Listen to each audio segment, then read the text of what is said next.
¿Qué es Mesoamérica? Es el lugar donde vivieron los mayas y aztecas, ¿no? Eso al menos se aprende en muchas escuelas en México, en Guatemala o aquí también en YouTube. Pero ¿de verdad es tan fácil? En este video yo les voy a dar una perspectiva crítica al concepto de Mesoamérica y les voy a explicar por qué es un concepto nacionalista, anticuado y por qué el autor del concepto, Paul Kirchhoff, fue despedido luego de su publicación. Acompáñenme. Bienvenidos a un nuevo capítulo de Pregúntale al arqueólogo. Yo soy Niklas, el arqueólogo, y hoy vamos a ver qué hay detrás del concepto de Mesoamérica. Bartolomeo de las Casas fue el primero en mostrar semejanzas entre las culturas de lo que hoy llamamos Mesoamérica. En su apologética Historia Sumaria escribió: toda esta tierra, decía el fraile al referirse a Guatemala, con la que propiamente se dice la Nueva España, debería tener una religión y una manera de dioses poco o más igual y extendiase hasta las provincias de Nicaragua y Honduras y volviendo hacia la provincia de Jalisco y llegaban, según creo, a la provincia de Colima y Culiacán. A pesar de esta observación temprana de algo similar a Mesoamérica, la división cultural de América al principio del último siglo se basaba en los factores naturales y por lo tanto solo existía una división, en el norte y en el sur. La frontera se encontraba en Nicaragua y corresponde más o menos al curso del río San Juan. Pero rápidamente se dio cuenta de un gran problema. Si comparamos las culturas del norte de América y de México, de Guatemala más hacia el sur, bien claramente se puede ver que estas culturas fueron muy diferentes. Por lo tanto, los antropólogos muy pronto cambiaron el enfoque y ya se basaron en rasgos culturales. Un buen ejemplo de tal división podemos ver en el famoso mapa de Kröber, donde también salió por primera vez el término de Mesoamérica. Este término viene del griego y significa en el centro, en el medio, o sea, se refiere a la ubicación de Mesoamérica en el medio de los dos continentes que antes fueron la base de la división cultural de América. La área delimitada de Mesoamérica por Kröber es muy similar a lo que hoy llamamos Mesoamérica, pues en fin fue la base para el desarrollo del concepto de Mesoamérica como lo conocemos hoy. El famoso concepto establecido de Mesoamérica se vincula casi siempre con el arqueólogo alemán Paul Kirchhoff, aunque en realidad fue elaborado por un grupo de historiadores, lingüistas y arqueólogos como el famoso Jiménez Moreno, encabezado por el arqueólogo alemán Paul Kirchhoff en el Congreso de Americanistas de 1939. En su concepto, el grupo trataba de distinguir Mesoamérica en 3 pasos de las otras culturas de América. El primer paso, adaptado de Kröber, fue la abstracción de Mesoamérica de otras culturas americanas por la economía. Así señalan el contraste entre cultivadores superiores o las, entre comillas, supuestas altas civilizaciones con agricultura, como lo tenemos en Mesoamérica, versus los inferiores cazadores y recolectores que hay hacia el sur y el norte de Mesoamérica. El segundo paso fue la construcción de una supuesta composición étnica que comparte una historia similar. Esta está indicada por la distribución de las familias lingüísticas que encontramos en el tiempo de la conquista española. Así tenemos las familias lingüísticas Mixizoque, Maya, Otomangue, Oto-Azteca y Ocano. El término composición étnica hay que tomar entre comillas porque no se puede vincular necesariamente un idioma con un grupo étnico. Eso lo podemos ver en un buen ejemplo que es el náhuatl, que mucha gente hasta el norte de Costa Rica entendía. Sin embargo, no todos fueron aztecas, sino se utilizaba este idioma para entenderse en los negocios.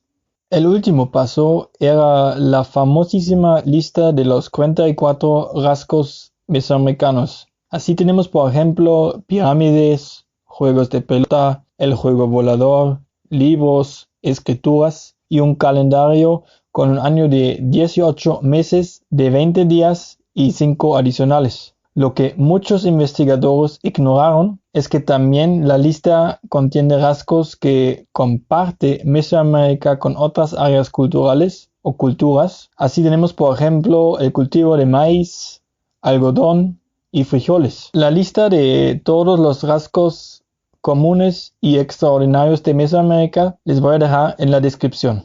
Después de su publicación, el concepto tuvo un gran éxito y rápidamente fue aplicado dentro de la antropología y en especial en la historia y en la arqueología. Gracias a su gran éxito, el concepto fue pronto afinado por varios investigadores.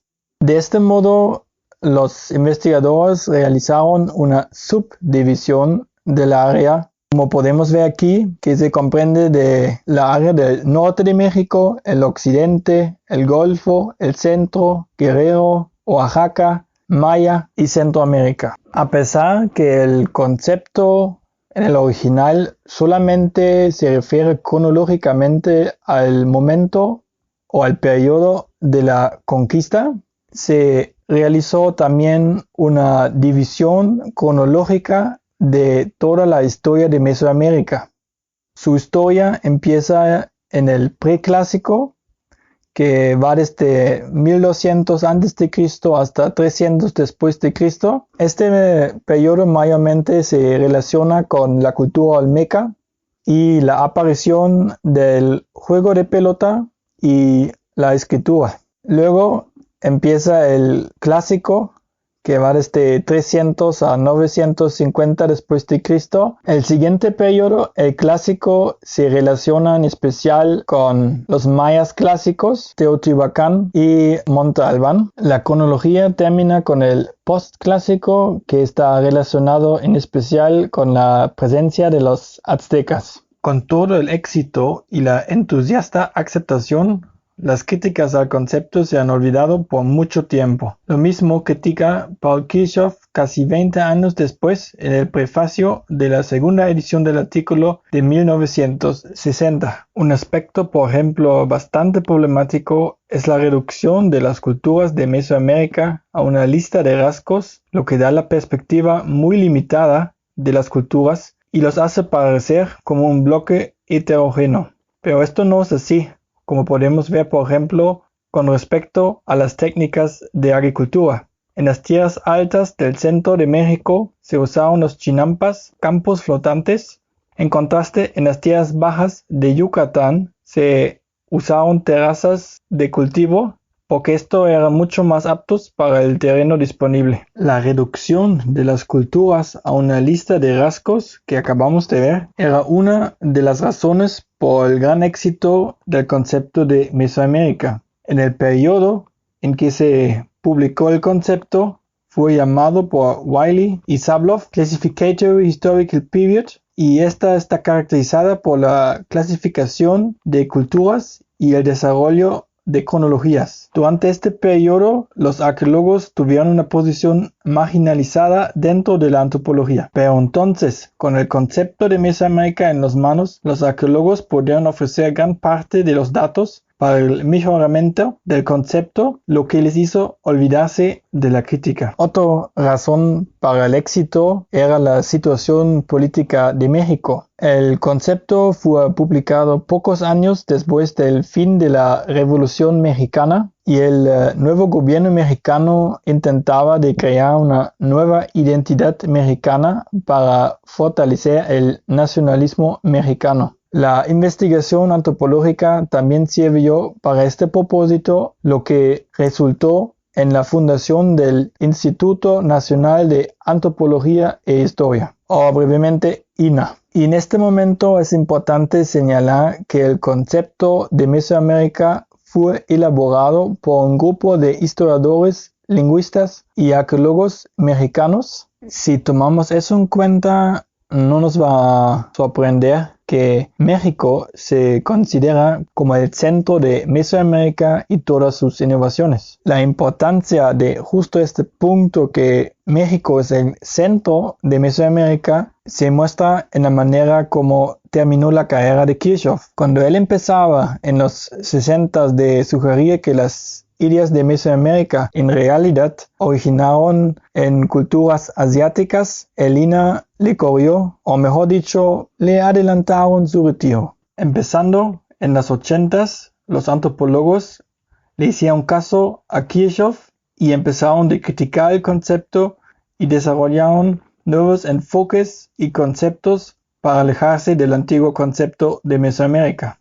El enfoque más famoso es la aplicación de la teoría del sistema mundial de Immanuel Wallerstein. En este concepto se comprende Mesoamérica menos como una área cultural, sino más como una área de interacciones económicas que resultaron en semejantes rasgos culturales.